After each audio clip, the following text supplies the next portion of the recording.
Welcome to the Scuba Made YouTube channel. Welcome back to another video. This time I'm finally addressing the problem of the diff. I know I've been saying it for ages, but I'm finally getting it done.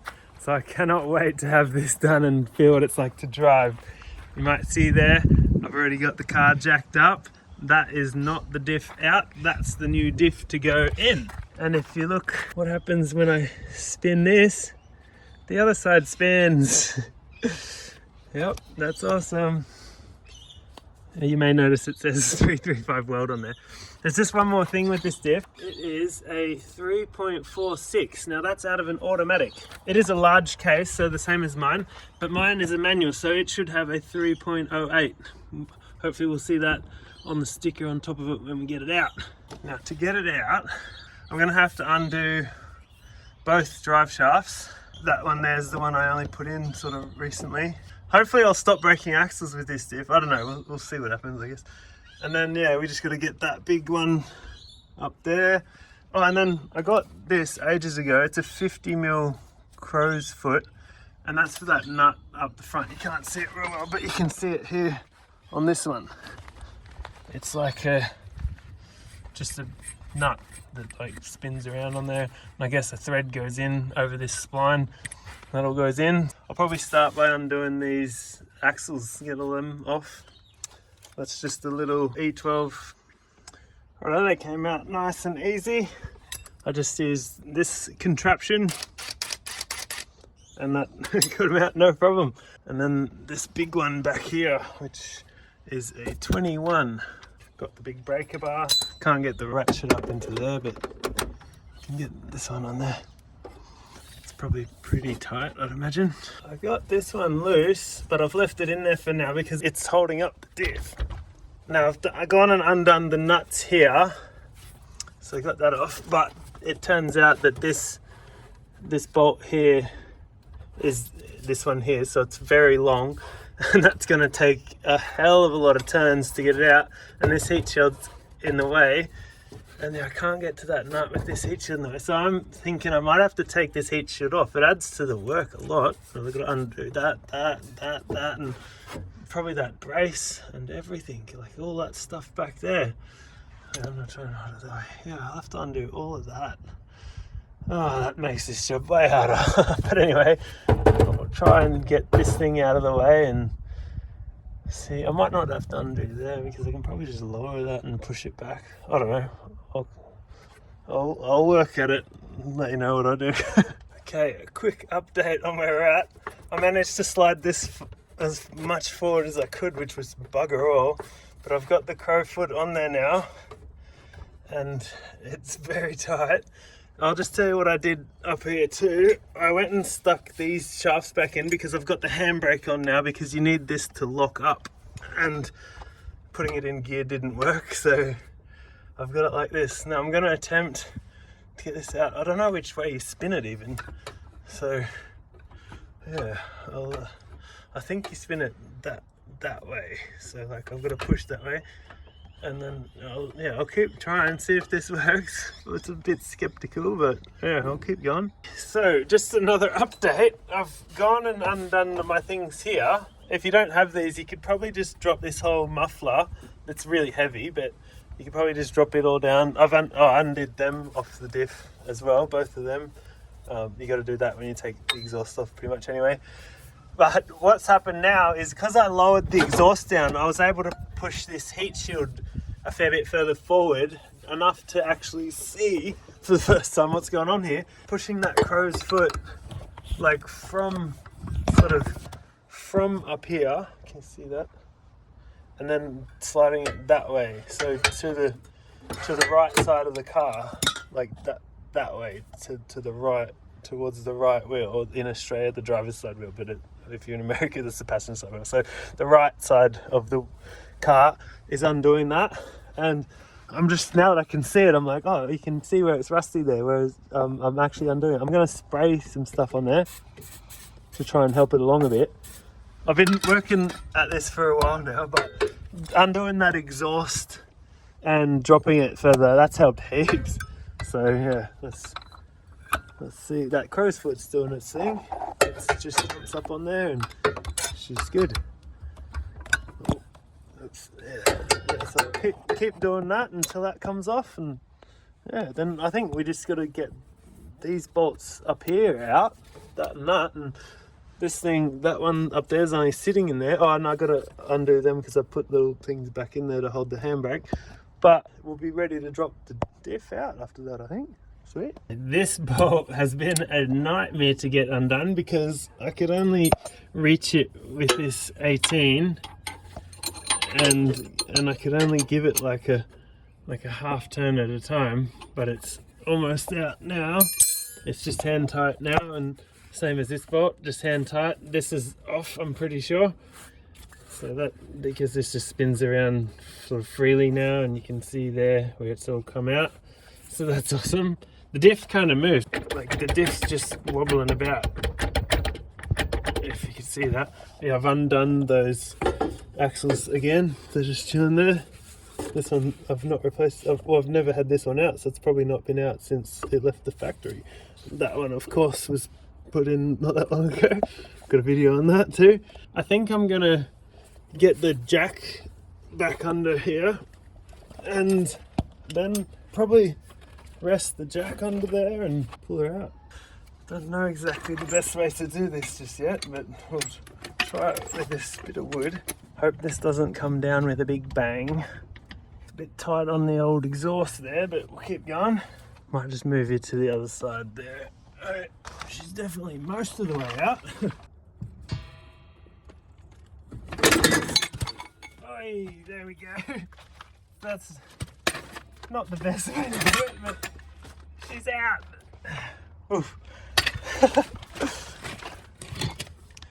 Oh, that was a bit sketchy.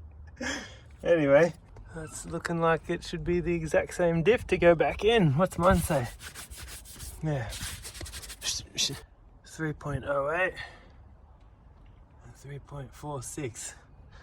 So yeah, manual diff and auto diff. Alright, that's cool. Not a bad time to have a bit of a look in here. I was thinking about possibly changing my bushes and things, but they actually look pretty good. So, I mean, there's a good look at the tail shaft. That spline looks all good. Might put some grease in there. And then those bushes up there, they're still really firm. Yeah, there's a better look at that one. This does feel pretty loose, actually. I might see if I can get that out. I've got this Super Pro bush kit here, so that's what I'll be going back in. These little ones are for the front ones, which I might not do for now. And I forgot to mention earlier that I've had this Diff Brace thing for ages. Like you can see on the box how dusty it is. That's how long it's been sitting around for, waiting to get this done. So this should fix her up a lot. That and this thing. So, well, for a bit of an update, getting this out has been a mission, but I think I've almost got it. I've been grinding it with this thing. This thing's a beast and it gets in there. Unfortunately, I got there a bit, so I might just paint that up. And yeah, just to have a look. I'm wearing some safety gear finally. So I got the earmuffs on currently. But I just stuck the screwdriver in there and it looked pretty promising. See? Like, you can see that. Yeah, it's finally starting to come out. Man, this thing was in there.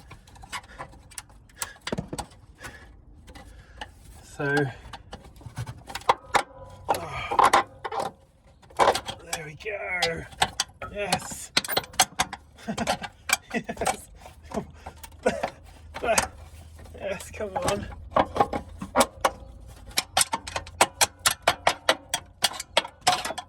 There it is.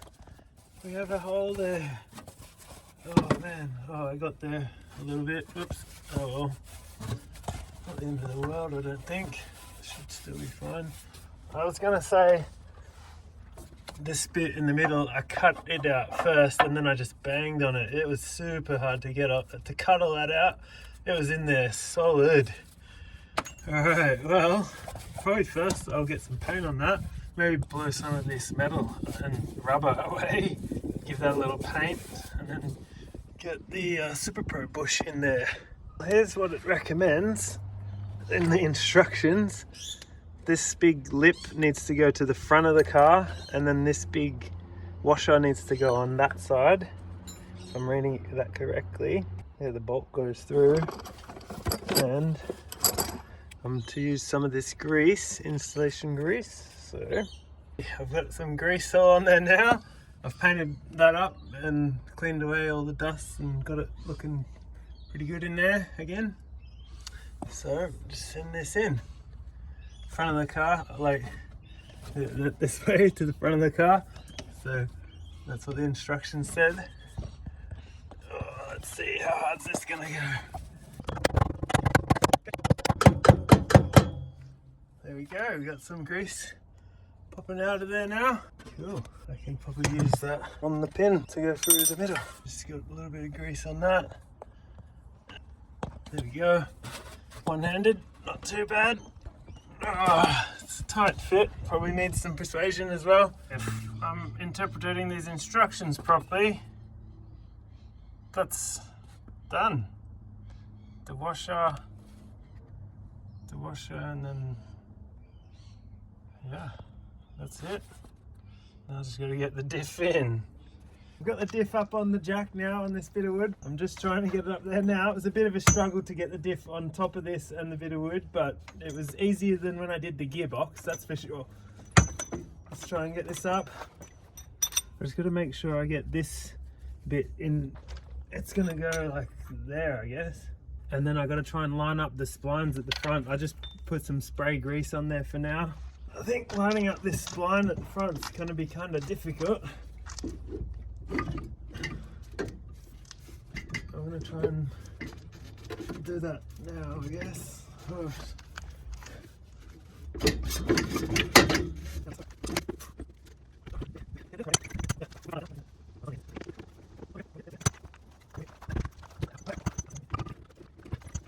don't know if you can see in there, but we're getting pretty close. I'm just gonna have to try and put this big washer on. You can see there. That's got that washer on now, so I just got to try and line up this hole. Okay, I've got this bit on and I've managed to start threading it up. It looks like I haven't got those front bolts in yet because it's not quite lined up, so hopefully I'm on the right track here. I just want to get this hand tight, make sure I'm not cross-threading it. It actually went on pretty easy in the end. I'd say that's almost all the way on. Yeah, there we go. So that's now on. I'm pretty close here. Just got to jack it up a bit more, and you got that. If you can see, got that bolt in there. It's not tight either. It's just in there. The new bush. It's cool. So yeah, almost there. All right, just got to get these ones lined up and in, and then the axles or drive shafts, whatever, back on. I finally got those bolts in. I'm tightening up now. I got a little 18mm stubby on there, so that, because this is a long one to wind, and if you can see the grey stuff, a bit of grey stuff there, I put some anti-seize on there, so hopefully that'll work. That's all done up and tight. Those ones are all done up and tight, and even that nut back there, that big bolt there with the new bush, that looks awesome. That's all nice and tight now, so I think I can go ahead and put this heat shield back in, get that Diff Brace on. Now these are all bolted up on both sides, so they're all tight, and the good news is, I don't know if you can see that, but maybe out like this, if I spin one wheel, both wheels spin. It's awesome. Forward, backwards. Okay, that's awesome. Yep, the exhaust is all bolted up. Got those bits in there on both sides done, if you can see that. What we have to do now is come back to here and try and get this big old Diff Brace thing in. Somehow like that. So I'm gonna have to drill some holes up here and pop these two out. they're a 16 mil, so I'll just get onto that now. There's the diff brace bolted in. I better mark where I want to drill these holes, I suppose. About there and about there. Go and pop some holes there and see what it looks like. I got those holes drilled here just with a 12mm drill bit, went through. Now I've gone and added some thread locker to these just because I don't want them spinning loose. And what I got to do is I got to kind of stick it up in there and then come through this little hole with the nut and try and get it on there. So just give me a minute, I'll see if I can do that. I got that one nice and tight now, but it was kind of reasonably tricky. So let's try this one. It might be a bit harder because it's a little bit harder to get to. Definitely finicky, but I got it in there. Let's see if I crank it tight now. I wonder if you can see up in there. Yeah, there's one. And then there's the one that's already tight. That's all up in there now. And yeah, I guess, I don't know if there's different mounts, but I just realized you can't get to the drain plug anymore, so you'd have to take this off to be able to get to the drain plug. Oh well. I might just go and start it and put it in gear and see what happens. Okay, both wheels are spinning. Beautiful. No crazy noises just yet. And I won't be able to stop one wheel like I could before. I'll just try it.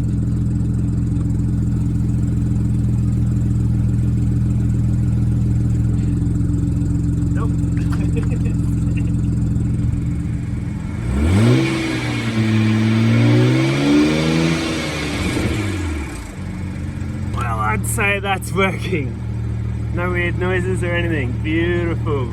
That was the box that the diff brace came in. Just got that on eBay. I was going to say the drain plug is a T70, but yeah, we can't get to it now. Oh well, hopefully the diff oil's good. But that's awesome. Let's get her back on the ground and go for a little spin. Just very important before we go for a spin, make sure that that diff lock thing is off. It should say word 00 or value 00, which means it's off.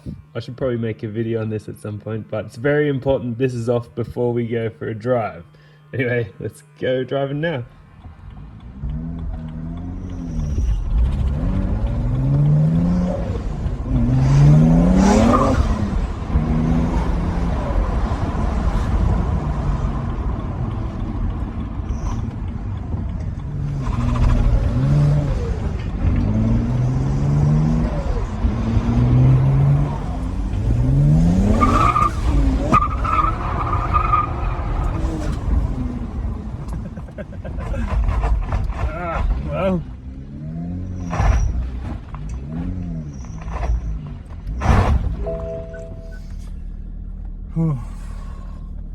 There we have it. The first drive with the new diff. It is definitely noticeable. It seems way tighter back there. Because it's an automatic diff, the gear changes are way quicker. I was like in 5th gear so quickly. It was crazy, but that was a fun drive. That diff, I've needed to fix that the whole time I've owned the car. Even when I owned the 325i, I needed to fix the diff in that. So I think I may have finally done it. It's a bit of a handful to drive now with that diff and the twin plate clutch. I'll have to try and take it to the track again soon, I guess. Like, it's still getting pretty hot, and so I've done the intercooler now, and then now the diff. Those are the two things I wanted to get sorted. I'll just give you a quick look. That was what the old diff mount looked like. It's all aluminium. I didn't realize that. Or aluminum. That'd explain why it was so easy to grind out. Yep, you can see how shiny it is there. That's the old diff, along with the old axle that it snapped while it was on this diff. Yep, I'll be keeping that as a spare. We'll end the video up there too, I reckon. Share it around if you want, show friends or whatever, and be sure to give us a like if you want, and leave a comment and subscribe to help me out if you want. Thank you guys very much. See you later. Bye bye.